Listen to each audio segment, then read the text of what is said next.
Elhamdülillahi Rabbil alemin ve salatu ve selamu ala nebiyyina Muhammed ve ala alihi ve sahbihi ecma'in amma ba'd.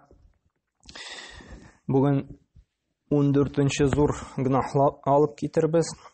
Bu гынах ул тәкәбберлек, ягъни масаю, үзеңне инде бүтән кешеләрдән үстен куюны аңлата инде. Һәм менә бу шигырьне Аллаһ Тәгалә Kur'an'ın бик күп аятларында, Пәйгамбер саллаллаху алейхи ва саллямның хадисләрендә кисәтте, кешеләрне менә шушы шигырьне үзендә булдырырга тиеш түгелләр диде. Әгәр дә кеше үзен мусламанга санап инде мусламан ахыннарыннан саный икән, кеше менә бу тәкәбберлектән, үзеңне кешеләрдән өстен куюдан инде сакланырга куша. Һәм Аллаһ Тәгалә мондый кешене җәннәткә кертми диде. Әгәр дә кеше инде нидер булса да өлкәдә, нидер уңышка ирешә икән, һәм шуның белән инде үзен үстен күрә башлый икән, Аллаһ Тәгалә мондый кешене яратмый. Мәсәлән, тормыштан мисаллар китерик. Берәр кеше бер нинди гыйльми дәрәҗәгә иреште ди. Бик күп еллар укыды ди. Анда кандидатскийлар алды ди, профессор булды ди, күп итеп китаплар язды ди. Һәм инде үзен шундый үстен күрә башлый. Бүтән кешегә инде әйтә: "Син кем соң?" "Син надан" "Син дә китап язу түгел, китап та укыганың юк" Һәм шулай итеп кешеләрне мыскыл итә, масая башлый, тәкәбберләнә башлый. Менә бу беренче төр, үзенең гыйлеме белән тәкәбберләнә. Икенче төр, берәр кеше кул остасы ди. Анда кулыннан эш килә ди. Һәм бик яхшы итеп эшли ди. Анда агачтан булсынмы, анда таштан булсынмы инде берәр нинди һөнәрне үзләштерә дә, һәм шулай ук бер заман масая башлый. Син кулыңнан берни эштә килми ди, син ди ялкау ди, анда эшләтә дә белмисең ди. Менә нинди нәрсәләр эшли алам, анда агачтанмы, анда таштанмы кулымнан эшләр килә ди. Син ди булдыксыз ди. Үзен инде шушы кешеләрдән үстенрәк күрә башлый, масая башлый, тәкәбберләнә башлый. Һәм Аллаһ Тәгалә инде нәрсә ди? Мондый кешеләрне, тәкәбберләнүче, үзен үстен күрүчеләрне ди җәннәткә кертмәс ди. Һәм иң беренче Аллаһ Тәгалә Нәхл сүрәсендә әйтте: "Иннаху ла юхиббул мустакбирин" диде. Дөреслекдә ди Аллаһ Тәгалә ди тәкәббер булучыларны ди яратмый диде. Әгәр дә кеше шушындый сыйфатны үзендә булдыра икән, үстен куя башлый икән, берәр өлкәдә эштәме яки байлыкта, мәсәлән, шулай күп вакытта тәкәбберлек байларда чагыла, шулаймы? Үз анда күп акчалар җыя, зур йортлар төзи, яхшы машиналарда йөри, һәм факирләрне мыскыл итә анда. Сез кемсең ди? Сезнең бит акчагыз да юк ди, яхшы машиналарыгыз да юк ди, зур йортларыгыз да юк ди. Кемсең сез ди? Сез беркем түгел ди. Сез ди мискиннәр ди, факирләр ди. Һәм инде үзенең байлыгы белән масая башлый, тәкәбберләнә башлый. Әмма ләкин Аллаһ Тәгалә нәрсә ди? Шундый тәкәббер булучыларны ди яратмый ди. Һәм Аллаһ Тәгалә шулай ук Гафир сүрәсенең 56-нчы аятында әйтә: "Иннәлләзина юҗадилуна фи аятиллаһи бигайри султанин атаһум ин фи судурихим илля кибрум ма хум бибали'иһи фаста'iz биллаһ" ди. Дөреслекдә ди, кемнәр Аллаһның аятлары хакында ди дәлилсез һәм белемсез низаклашсалар ди, аятларны да инде төрле якка ди тарткалый башлыйлар икән, үзләренә җайлый башлыйлар икән ди. Аларның күңелләрендә фақат тәкәбберлек кенәдер ди. Ләкин алар күңелләрендәге улуклыкка ирешәчәк түгелләр ди. Инде син аларның явызлыгыннан Аллаһка сыен ди. Ул әлбәттә ишетүче һәм күрүче ди. Менә бу Аллаһ Тәгалә бу аятта тагын нәрсәне әйтмәкче була? Хаклыкны кабул итмәүчеләр турында. Менә бу аятта Аллаһ Тәгалә нәрсәне искәртә? Кешегә хаклыкны, дөреслекне ирештерә башлыйсың икән, менә Аллаһ Тәгалә сиңа 5 вакыт намаз укырга кушты. Менә Коръәндә аятлар бар, хадислар бар. Ул аклана башлый, шушы Аллаһның аятлары белән низаклаша башлый. Нәрсәсе аркасында? Үзенең тәкәбберлеге аркасында ди Аллаһ Тәгалә. Шушы Гафир сүрәсендә әйтә. Минем ди, мәсәлән, вакытым юк ди, минем ди эшем бар ди. Ягъни тәкәбберләнә шушы гыйбадәтне кылырга. мәсәлән, намаз укырга яки дөреслекне кабул итмәскә. Кайбер кешегә аңлатасың, мәсәлән, рибаны Аллаһ Тәгалә харам кылды, Аллаһ Тәгалә шушы процентка акча бирү, процентка акча алуны тыйды дисәң, ул шулай ук шушы аятларга каршы инде үзенең акылына таянып инде төрле дәлилләр табылганда, шунсыз яшәп булмый, аны эшләмәсәк авырлык килә дип, шушы аятларга каршы синең белән низакка керә башлый. Һәм Аллаһ Тәгалә ни өчен шулай низаклаша ди, Аллаһның аятларына каршы ди? Чөнки бары тик бер генә сәбәп, ул тәкәббүрлек ди. Аның кабул итәсе килми ди шушы хаклыкны ди, дөреслекне ди. Ул үзенең акылын, үзенең тәҗрибәсен, үзенең тормышка карашын өстенрәк куя Аллаһның шушы хөкемнәренә, аятларына, хадисләренә. Һәм менә бу шулай ук хаклыкны кабул итми икән кеше бер сәбәп булып тора, бер күрсәткеч булып тора аның тәкәббүрлегенә инде. Әгәр дә кеше үтәми икән бер хөкемне, ул һич ким дигәндә инде низакка керергә тиеш түгел. Әйе, дөрес, мин аңлыйм. Бу Аллаһ Тәгаләдән килгән хак, кабул итәм, әмма ләкин үземнең заифлыгым аркасында мин аны эшли алмыйм. Яки янда бүтән төрле гызыр әйтергә, әмма ләкин бу дөрес түгел, шунсыз яшәп булмый дип андый сүзләр белән низакка керергә, теге русча әйтсәк спорга, диалогка керергә тиеш түгел. Әгәр дә шуңа керә башлый икән, ул тәкәббүрлеген күрсәткән була. Һәм тагын бер куркыныч дәлил булып тора, монысы инде хадис, Пәйгамбәр саллаллаһу алейхи ва саллям әйтте, Муслим риваятендә килә торган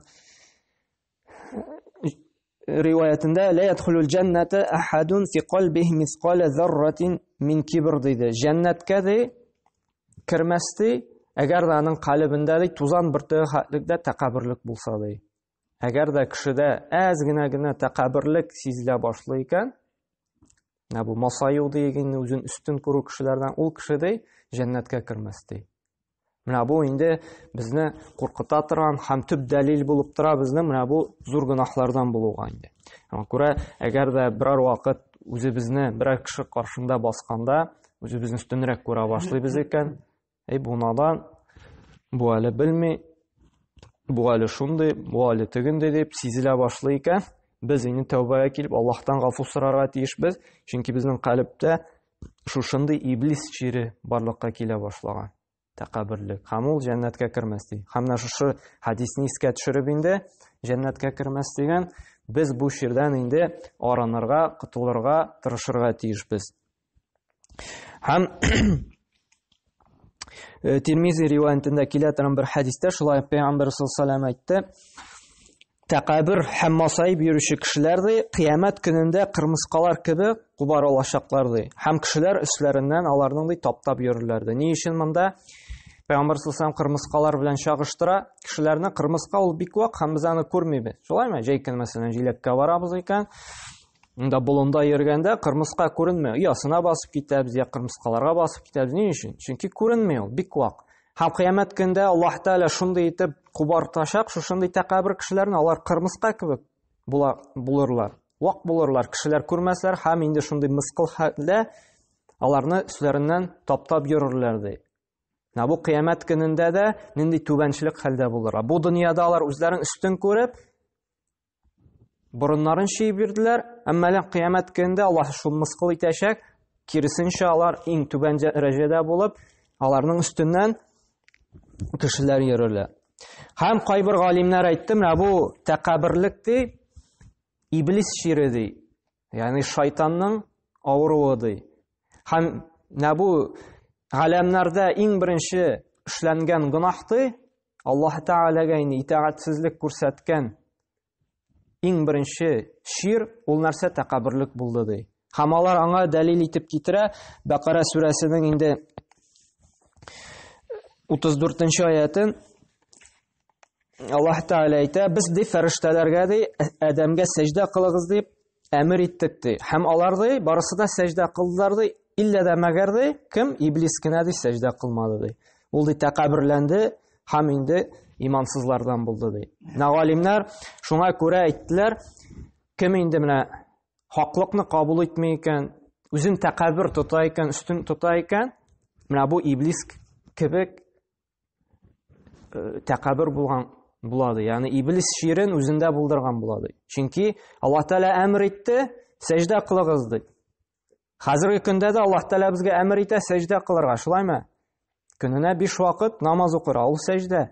Һәм кешеләр инде тәкәббүрләнә икән, минем аңа вакытым юк, минем эшем бар, һәм башка. Менә бу да күрсәтә шушы иблис ничек тәкәббүр кылды, сәҗдә кылмаска.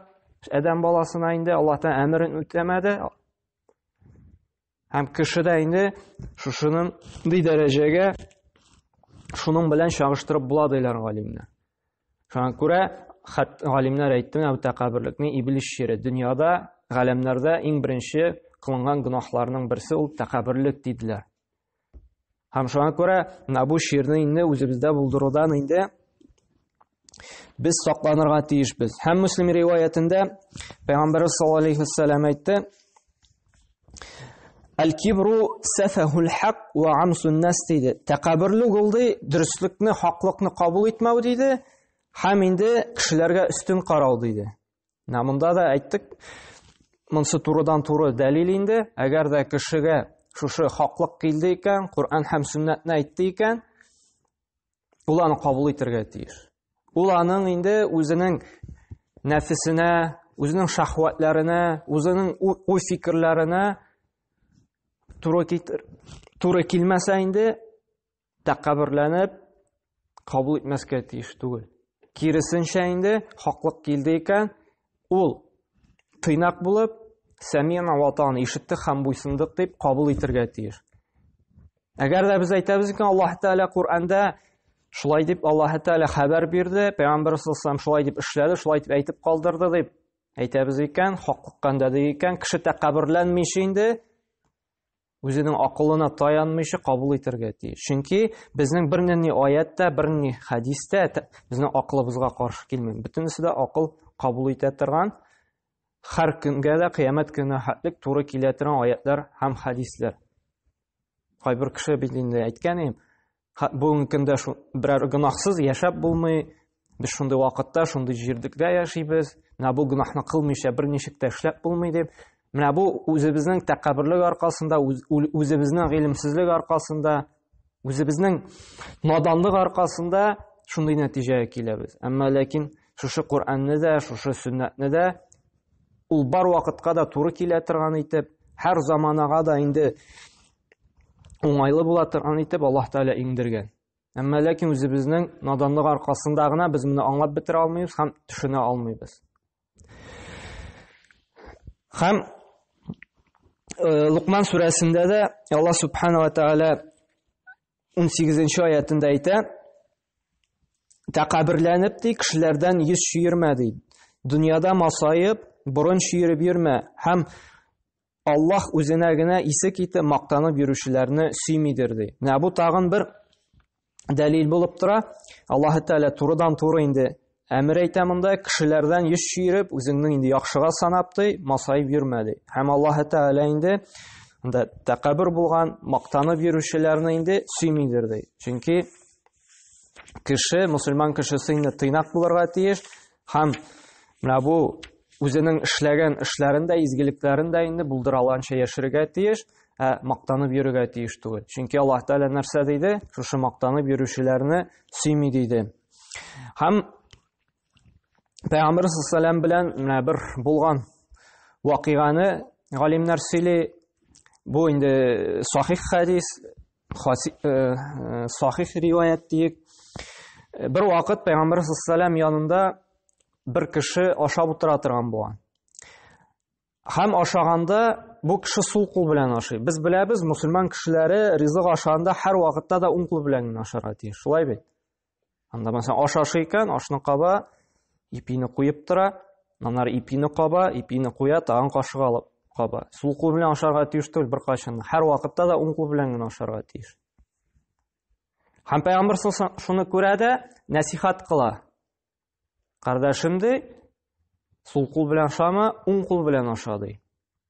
Һәм теге кеше нишли ди, нәрсә ди? Мин ди булдыра алмыйм ди. Әмма ләкин бу кешенең булдыра алмаска берни сәбәп тә, берни гызыр да булмый. Әгәр дә син сау сәламәт икән, кулың эшли икән, син тотып ашый аласың, монда берни гызыр да булмый. Ул теге мин ияләнмәгән, мин сулагай, бу гозур түгел, бу сәбәп түгел. Сен бер бай киеп әйтә икән, мен сиңа берничә миллион бирәм, өйрән, уң кул белән аша дисәм, без рәхәтләнеп өйрәнәбез аны. 1-2 сәгатьтә. Чөнки без акчаны яраткач инде, үстенрәк күрәбез, өйрәнәбез. Әмма ләкин бу кеше нәрсә ди, булдыра алмыйм ди. Һәм Пәйгамбәр саллаллаһу сиңа ди, шушыны булдыра алмаска ди, тәкәбберлегең генә мишәйттең ди. Мишәйтте ди. Һәм дуга кыла, әйе булдыра алмады. Һәм паралич суга, шушы кешегә һәм уң кулы инде моның чынлап торып булдыра алмаслык дәрәҗәгә җитә. Ягъни күтәреп ризык каба алмый торганга әйләнә. Ягъни паралич суга бу кешене. Уң кулы эшләми торганга әйләнә. Һәм галимнәр әйтә, менә бу хадистән ди Пәйгамбәр саллаллаһу тәрбияләргә теләде ди үзенең өммәтен тәкәбберләнмәскә.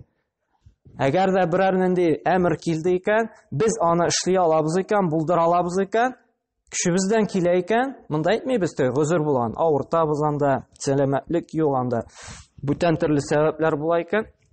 Бу вакыт моңа кагылмый. Әмма ләкин без булдыра алабыз икән, эшли алабыз икән, әмма ләкин нинди ялкаулык, нинди тәкәбберлек мишәйтә икән, без инде моны эшләргә тиешбез. Тәкәбберлек ялкаулык аркасында калдырырга тиеш түгел. Чөнки аның эшләмәсәк, нәрсә була, җәзасы була. Менә монда да Пәйгамбәр саллаллаһу дуга кылды һәм паралич сукты.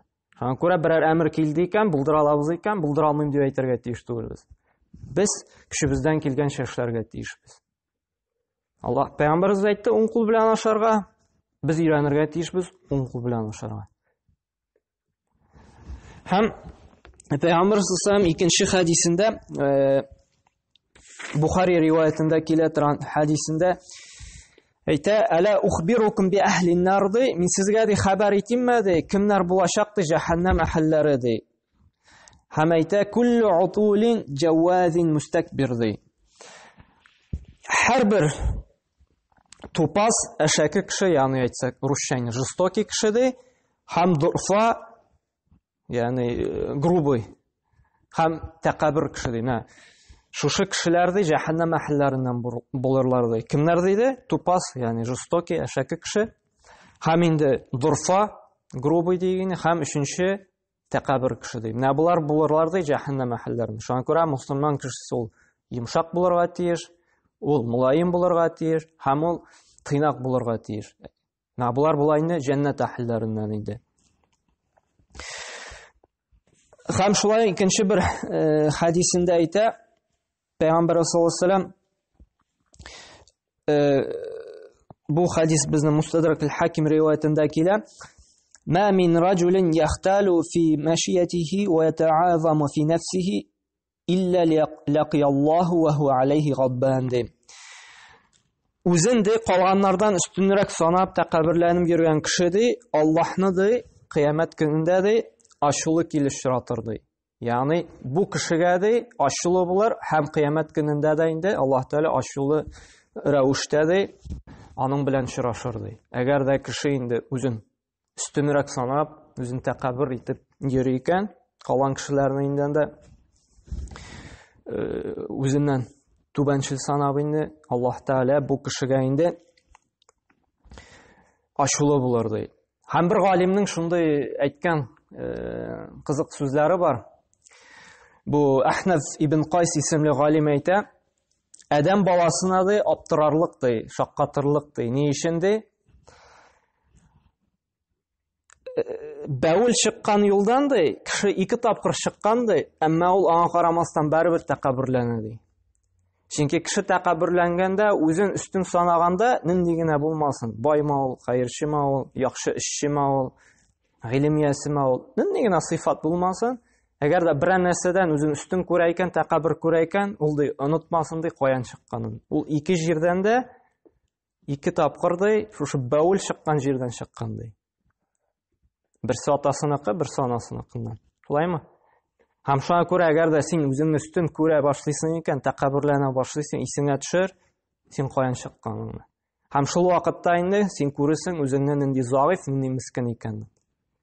Һәм шуңа күрә менә бу мусульман кешесе, менә бу инде bir кайчанда бу сыйфатны үзендә булдырырга тиеш түгел. Булдыра алганча тыйнак, булдыра алганча гадел булырга тиеш. Һәм инде менә тәкаббүрлекнең ахыргы урыны нәрсә диде? Ул җәһәннәм була диде. Һәм инде җәннәткә кермәс диде. Без инде мөселманнар Аллаһ Тәгаләгә ышанган, кыямәт көненә иман китергән кешеләр инде, һәм шулай әгәр дә без ышанабыз икән җәннәтнең хаклыгына, җәһәннәмнең булуына, менә бу үзебезне үстен санау, үзебезне кешеләрдән инде югарырак күрүне без инде онытырга тиешбез. Һәм тәүбәләр кылып инде, әгәр дә без үзебезне үстен санаган булсак, калбыбызны бу ширдән, иблис ширеннән арындырырга тиешбез. Чөнки иң беренче шушы гынаһны кем эшләде? Иблис эшләде. Тәкаббүрләнде, Аллаһның әмерен үтәмәде. Һәм Аллаһ Тәгалә кушкан икән, Куръанда, Сөннәттә үзенең әмерләрен без тәкаббүрләнмичә без эшләргә тиешбез. Һәм әйткәнемчә, тагын бер кабатлыйсым килә, кайбер кешеләргә әйтәсең, Аллаһ Тәгаләгә сәҗдә кыл дип, ни өчен син әле мин аңа башымны ергә тиешмен, нәрсә бирде әле ул миңа дип, тәкаббүрләнә башлый. Ул мескен белми, синең бу дөньяга китереп, шушы күрә торган күзне Аллаһ Тәгалә биргәнен, йөри торган аякны Аллаһ Тәгалә биргәнен, шушы тотып ашый торган кулларны һәм шушы ризыкны чәйнәргә тешләрне Аллаһ Тәгалә биргәнен белми. Нәрсә бирде соң әле ул миңа ди, аңа сәҗдә кылыр өчен ди. Синең моңа бу дөньяга килүең, шушы сәламәтлекне бирүең, шушы сәламәтне Аллаһ Тәгалә биргән сиңа. Шушы инде сиңа иң зур ниъмәт биргән. Һәм шушы дөньяда да шушы ризыкларны, шушы эшне Аллаһ Тәгалә биреп тора. Сиңаның җирендә яшисең, аның һавасын сулыйсың. Менә сиңа Аллаһ Тәгалә иң зур ниъмәт биргән. Әмма ләкин ул аның үзен наданлыгы аркасында, тәкаббүрлеге аркасында аңлыйсы, төшенәсе килми. Ул аны уйлый, шулай булган, шулай булырга тиеш дип. Әмма ләкин без беләбез, бу дөньяда бер нәрсә дә тик томалдан булмый. Һәр бер нәрсә өчен без түләргә тиешбез. Берсе дә безгә бушка бер нәрсә дә бирми. Шулаймы? Акчаны да эшләп алырга кирәк, эшләмичә беркем дә сиңа акча бирми. Һәм шулай сиңа да шушы сәламәтлекне, шушы ризыкларны, шушы кояшларны тик томалдан гына буйсындырмаган. Син аның өчен түләргә тиешсең. Ничек итеп? Шушы Аллаһ Тәгаләгә гыйбадәт кылып, намазлар укып, уразалар тотып, садакалар биреп, тәкаббүр булмыйча, гадел булып, тыйнак булып, туганлык җепләрен ныгытып, әти-әниләрне ихтирам итеп, тәрбияле балалар үстереп, менә шушындый юллар белән шушы Аллаһ Тәгалә сиңа кылган ниъмәтләр өчен без түләргә тиешбез. Һәм Аллаһ Субханаһу ва Тәгалә инде тәүфик хидаят бирсен безгә шушы иблис ширеннән арынырга, һәм инде калпләребездә бу ширне инде юк итәргә тырышырга ярдәм итсен инде. Кем инде бу шир белән авыртты, безгә инде тәүбәләргә киреп, Аллаһ Тәгаләдән гафу истигъфарлар сорап инде. Аллаһ Тәгалә үзе яраткан тыйнак бәндәләреннән булырга гына насыйп әйләсен. Субханакалла бихамдик ва ашһаду ан ла илаха илля анта астагфирука ва атубу илейк.